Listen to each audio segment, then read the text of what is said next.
बिस्मिल्लाहिर्रहमानिर्रहीम। अस्सलामुअलैकुम। दोस्तों, कहा जाता है कि कुत्ते की पैदाइश हजरत आदम अलैहिस्सलाम के पुतले की मिट्टी से की गई, जबकि कुछ रिवायत में कहा गया है कि कुत्ते की पैदाइश हजरत आदम अलैहिस्सलाम के पैदाइश के तुरंत बाद हुई है। बल्कि अक्सर हमें ये भी सुनने को मिलता है कि जिस घर में कुत्ते हों वहाँ रहमत का फरिश्ता दाखिल नहीं होता। लेकिन दोस्तों, कुत्ते का जिक्र मुकद्दस किताब कुरान पाक में भी आया है और कहा जाता है कि दुनिया का वो अकेला जानवर जो जन्नत में जाएगा वो जानवर कुत्ता ही होगा।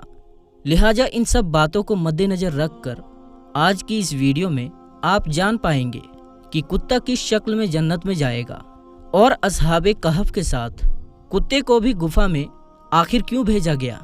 हजरत आदम अलैहिस्सलाम की पैदाइश के तुरंत बाद कुत्ते को पैदा करने की वजह क्या बनी थी। दोस्तों, कुत्ते की पैदाइश पर ये सब अजीबो गरीब और दिलचस्प जानकारी आप सबको बताने जा रहे हैं और इसी वीडियो में आपको ये भी बताएंगे कि कुत्ते और शैतान में ऐसा क्या रिश्ता है कि जिसकी वजह से मजहब इस्लाम कुत्ते को घर में पालने से मना करता है और आखिर कुत्ता ही इंसान पर क्यों भौंकता है। दोस्तों, सबसे पहले तो ये जान लीजिए कि जिस घर में कुत्ता हो तो उस घर में रहमत का फरिश्ता दाखिल नहीं होता। इस बारे में हदीस शरीफ में एक वाक़या आता है कि हजरत मैमुना रदी अल्लाह ताला अन्हा फरमाती हैं कि एक मर्तबा हुजूर अकरम सल्लल्लाहु ताला अलैहि वसल्लम बेदार हुए तो आप सल्लल्लाहु ताला अलैहि वसल्लम बहुत गमगीन और परेशान थे। मैंने पूछा कि हुजूर, क्या बात है, आज आपकी कैफियत बदली है। आप सल्लल्लाहु अलैहि वसल्लम ने इरशाद फरमाया कि जिब्राइल अलैहिस्सलाम ने रात आने का वादा किया था मगर वो तय किए गए वक्त पर आए नहीं। हुजूर सल्लल्लाहु ताला अलैहि वसल्लम को इससे परेशानी हुई कि जिब्रील अमीन तो वादा खिलाफी नहीं कर सकते, तो उनके ना आने की क्या वजह हो सकती है। पूरा दिन इसी तरह गुजर गया। फिर आप सल्लल्लाहु ताला अलैहि वसल्लम को याद आया कि आपकी चारपाई के नीचे कुत्ते का एक बच्चा बैठा था। आपने उसको उठाया और उस जगह को साफ करके वहां छिड़काव किया गया। इसके बाद हजरत जिब्राइल अलैहिस्सलाम तशरीफ लाए तो आप सल्लल्लाहु ताला अलैहि वसल्लम ने तय किए गए वक्त पर ना आने की शिकायत की। तो हजरत जिब्राइल अलैहिस्सलाम ने अर्ज किया, या रसूल अल्लाह, आपकी चारपाई के नीचे कुत्ता बैठा था और हम उस घर में दाखिल नहीं होते जिसमें कुत्ता या तस्वीर हो। बल्कि एक और हदीस में यूं मिलता है कि हुजूर सल्लल्लाहु ताला अलैहि वसल्लम ने इरशाद फरमाया, जो शख्स शिकार या रेवड़ की हिफाजत या खेती की हिफाजत के अलावा कुत्ता पालता है तो उसके अज्र से एक किरात कम किया जाता है।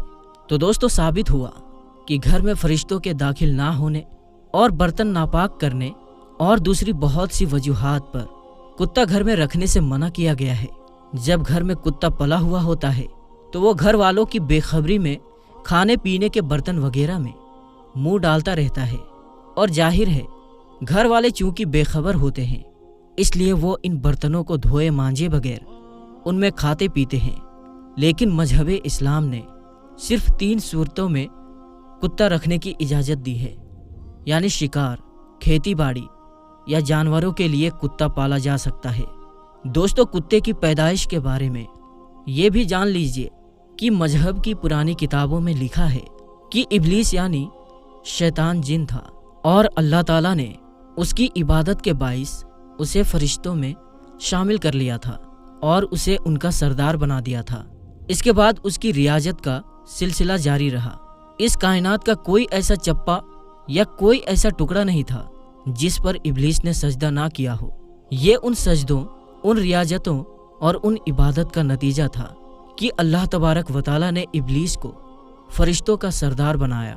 लेकिन फिर शैतान गरूर का शिकार हो उसने मिट्टी के पुतले यानी हजरत आदम अलैहिस्सलाम को सजदा करने से इनकार कर दिया। जब अल्लाह ताला ने आदम अलैहिस्सलाम को मिट्टी से बनाया तो सबको कहा कि इनको सजदा किया जाए, लेकिन इब्लीस के अंदर एक गरूर था। उसने कहा कि मैं आग से बना हूँ, ये मिट्टी से बना है, मैं इसे क्यों सजदा करूं। उसने सजदा करने से इनकार कर दिया और यहाँ से अच्छाई और बुराई की ताकतों के बीच जंग शुरू हो गया। पुराने सहायक ने लिखा है کہ جب شیطان کو حضرت آدم علیہ السلام کو سجدہ کرنے کا حکم دیا گیا تو اس نے حضرت آدم علیہ السلام پر حقارت سے تھوک دیا تھا۔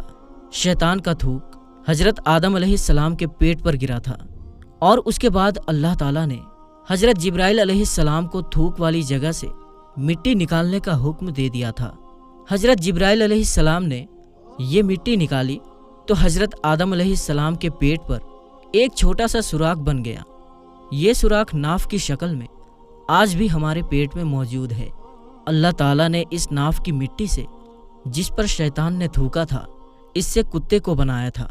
دوستو، کتے کی پیدائش کے بارے میں دوسری روایت میں یہ بھی ملتی ہے کہ جب حضرت آدم علیہ السلام اور حضرت اماں حوا سلام اللہ علیہا کو اللہ تبارک و تعالیٰ نے زمین پر بھیجا تو شیطان نے زمینی درندوں کو ورگلایا کہ وہ ان دونوں کو کھا جائے، تو تب اللہ تبارک و تعالیٰ نے کتے کو پیدا کیا جس نے آدم علیہ السلام اور حضرت حوا سلام اللہ علیہا کی ان درندوں سے حفاظت فرمائی۔ یعنی کتے کی پیدائش حضرت آدم علیہ السلام کو زمین پر بھیجنے کے فوراً بعد اللہ تبارک و تعالیٰ نے فرمائی۔ دوستو، کتے میں 3 خصلتیں ہوتی ہیں۔ یہ انسان سے محبت کرتا ہے۔ کتا انسان سے محبت کیوں کرتا ہے وہ بھی اس ویڈیو میں ہم آپ کو بتاتے ہیں، کیونکہ انسان بھی مٹی سے بنا ہوا ایک پتلا ہے اور کتا بھی مٹی سے بنا ہے، اس لیے کتا انسان سے محبت کرتا ہے۔ کتے کے بارے میں اگر آپ کو یہ بتایا جائے کہ یہ رات کو کیوں جاگتا ہے، اس کی وجہ کیا ہے کہ مٹی کو حضرت جبرائیل علیہ السلام کے ہاتھ لگے تھے۔ اور ہاں، کتا انسان پر بھونکتا ہے۔ یہ انسان پر کیوں بھونکتا ہے، اس کی وجہ کیا ہے؟ اس کی وجہ یہ ہے کہ اس کی مٹی میں شیطان کا تھوک ملا ہوا ہے، اور کتا دنیا کا وہ اکیلا جانور ہے جو شیطان کو دیکھ سکتا ہے۔ شاید یہی وجہ ہے کہ رات کے اندھیرے میں جب شیطانوں کے قافلے آسمان سے اترتے ہیں تو کتے اوپر دیکھ کر خوفناک آوازیں نکالتے ہیں۔ دوستو، غیر مسلم قومیں، خاص کر یورپ میں تو اب کتے کو گھر کا ایک ویکتی سمجھا جاتا ہے۔ جن عورتوں نے یہاں کتے پالے ہوتے ہیں تو وہ کہتی ہیں کہ اگر تمہیں مجھ سے محبت ہے تو میرے کتے سے بھی محبت کرنا ہوگا۔ یہاں تک کہ یورپ میں کتوں سے محبت اب حرام کاریوں میں بدل چکی ہے۔ بس یہ بات یاد رکھیے، کتا چاہے کتنا ہی وفادار کیوں نہ ہو، اگر آپ نے کھیتی کی حفاظت، شکار یا اپنے جانوروں کے ریوڑ کی حفاظت کے لیے نہیں پالا تو پھر روزانہ آپ کے اجر سے 1 قرات کم کیا جائے گا۔ اور یہ بھی یاد رکھیں کہ حضور اکرم صلی اللہ تعالیٰ علیہ وسلم نے 1 قرات کو احد پہاڑ سے تسبیح دی ہے۔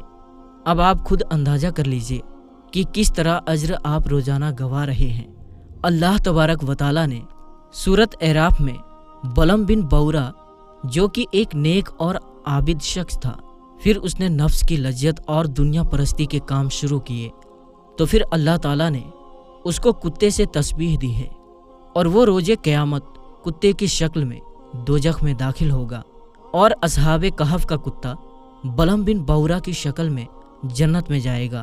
اور حضور اکرم صلی اللہ تعالیٰ علیہ وسلم نے کالے کتے کو شیطان کہا ہے، بلکہ ماہر ڈاکٹروں کے مطابق ناپاک جانوروں کو پالنا بیماریوں کی وجہ بنتا ہے۔ خطرناک کیٹاڑو اور بیماریاں جانوروں سے انسانوں میں چلی جاتی ہے۔ رسول کریم صلی اللہ تعالیٰ علیہ وسلم نے تو آج سے 1400 سال پہلے جو احکام بتائے، آج کی جدید انسان بھی اسے سچا بتا رہی ہے۔